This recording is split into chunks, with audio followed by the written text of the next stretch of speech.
What's up guys, Intelitech Studios here, and as you guys know, I just filmed the review of the Shark Navigator liftaway, and one of the first comments that I got, because I was deciding what vacuum I should do a review on next, one interesting comment I got was from Caleb, Buster1849, and he said, hey, I've had bad luck with these sharks, and you should definitely run the Bissell, run a Bissell with, bagless so you can see what it's pulling up, and see what it picks up the shark doesn't. Now, I will say that that can sometimes be a flawed test because pretty much any time that you run a vacuum, even if a vacuum's been run before, it's going to pick up something even over the same area. But of course, so the question isn't, is it going to pick up anything? The question is how much. And is it going to pick up a substantial amount of debris that the shark left behind. And also, another interesting note is that the shark does not have any sort of height adjustment. This does. This is a very thick plush pile carpet, so this will obviously go on to the high carpet setting. Also, this feels a lot smoother than it does on the power room for some reason. So this is the first time that I'm using it, is in this review. But the reason why I'm confident doing that is because I already reviewed the 1700 model, which is identical to this. The only difference is this model has the clear window on the front. But the entire vacuum is the same. The hose is the same, the cyclone assembly is the same, the attachments are the same. In this particular instance, the color is different than the blue one. I got the purple one this time since I already own the blue one, and the purple one seems to be a bit more rare, or at least harder to find. So I thought, well, if I'm going to buy one of these, I might as well get the fancier color. Even though I generally prefer the blue, I do really like the look of the purple on this one. I do think it matches well with this particular vacuum. And I already have the blue for the PowerForce bagged and the Power Groom, so go with purple. So yeah, this is obviously brand new. I've never touched it. I unboxed this maybe like a month ago at this point, but I did turn it on real quick to make sure that it does run, so I know that it's functional. We'll see if that blows up in my face. And plus, a lot of stores at this point aren't even taking returns due to COVID-19. I wanted to maybe return my Power Groom because the brush buzzes on it, but Big Lots is not accepting returns right now, and Bissell is only accepting calls during the day. So I'll probably call them after this and see what they can do about it. But either way, that's another reason why I'm not reviewing the Power Groom yet, because I haven't owned it long enough, and because I want to get that issue resolved first before I review it. So just a little issue with my sample. So it happens. And again, that's not saying, oh, the vacuum sucks, or I mean, the vacuum is poorly built. It's like that's always going to happen. You're always going to have manufacturing defects. But anyways, so this is the PowerForce Helix 2191U. I've never ran it before on any sort of carpet. I have turned it on to make sure that it runs, but beyond that, I've done nothing.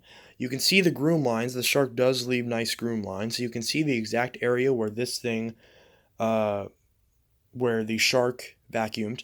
So we'll cover over the exact same area with the Bissell on the high carpet setting. Brand new, completely untouched vacuum. I don't even need to open this. You can see, even if this was clean, you can see that this is always very difficult to keep clean.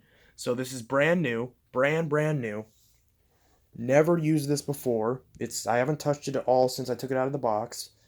Well, I guess I physically have touched it to press the pedal and make sure it powers on. But beyond that, I've done nothing. So let's see what this can pull up, if anything, that the shark left behind. And again, this is $54 at Walmart right now. $54. Keep that in mind.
So one interesting thing to note is that this machine does buzz a little bit too. Whenever I went to press the power button, it tickled my toe a little bit. So, because it was like vibrating so much. It's not as bad as the Power Grim was, but I don't know if that's just like a defect going on right now where a lot of the brush rolls are just buzzing the chassis more than they normally are. But because my turbo doesn't do that, and my bag, I don't think, does that. Anyways, so this is the first time running this, and you can see it actually, it's not amazing. It did pull out a little bit of fine dust. Well, actually, there's a lot right here. And you can see it did pull out a decent amount of fine dust. And you see right there's a little bit of kind of grit and other sort of stuff. It's really hard to film a clear container. But you can see there is some fuzz. I could hear it crunching on things and picking stuff up that the shark didn't get to, even over pretty much the same area. Maybe I covered over some area the shark didn't get to.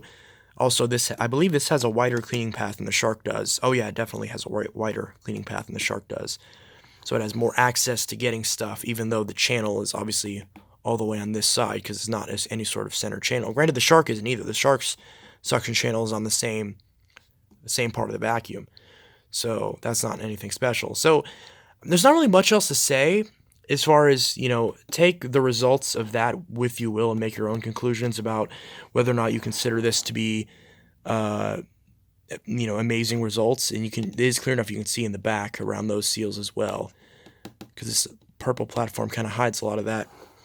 But again, the Shark is $150. If you go to Walmart right now and you look at both these machines, the Shark is $150, this is $54. So you're saving $100. The filtration is god-awful. The build quality is probably a little bit worse. Actually, definitely a little bit worse, but it is lighter weight, so you kind of make that trade-off. So it's, this is worth the price, first off. And just like in my 1700 review, where I said that it left me fairly impressed considering what it is and considering how badly the old Helix had performed. Again, I still stand. I think they've maybe made it even better. I don't know about these brush rolls. These brush rolls maybe have gone down a little bit in quality, possibly since the 1700. I'm not quite sure. I know replacements for these have gone up in price, which is ridiculous. For the 15-inch version, for the PowerForce Helix Turbo and the Power Track and all that stuff, that brush roll went from like $18 to $28. I don't know if that's because of COVID or if that's because of them just raising the prices. But either way, it's gone up, and that's annoying. But these brush rolls, I do like the clear window on the front. I think that's kind of cool, although this gets clouded up anyways. Of course, this debuted on the Powerlifter Pet and the Helix Turbo Rewind, and eventually they brought it to both versions except the Bagged. The Bagged has never got this, which I'm fine with. I prefer just being a solid color, so you don't have to worry about this turning any sort of color. But, that's the way it is. And you can see this is already kind of clouding up a little bit. This is officially not new anymore. However, it performs great. The hose, I still hate it absolutely as much as I hated it in the last PowerForce video. Maybe they made it slightly better. I don't know, but the difference is minimal if there is a difference. But it's super easy to just swap a Helix Turbo hose on this. I did swap out the hose before I sold the 1701, and I put the hose from the 1700, the orange one that's busted, on it. So I do have that stress hose, so I'll probably put it on this and keep it so I have that better hose. And then that's pretty much the only complaint that I have with it. I still recommend, as of right now, this is 54, the turbo is 60. Just get the turbo. I will say that right now. But overall, I'm still happy with it. And I still recommend it for the price, even with the filtration and obviously its lackluster performance on hard floors. But yeah, there's not much else to say. The tools are okay. And yeah, that's my review of the Bissell PowerForce Helix vacuum cleaner. And I'll see you guys in the next video. Hope you have a good one. Peace.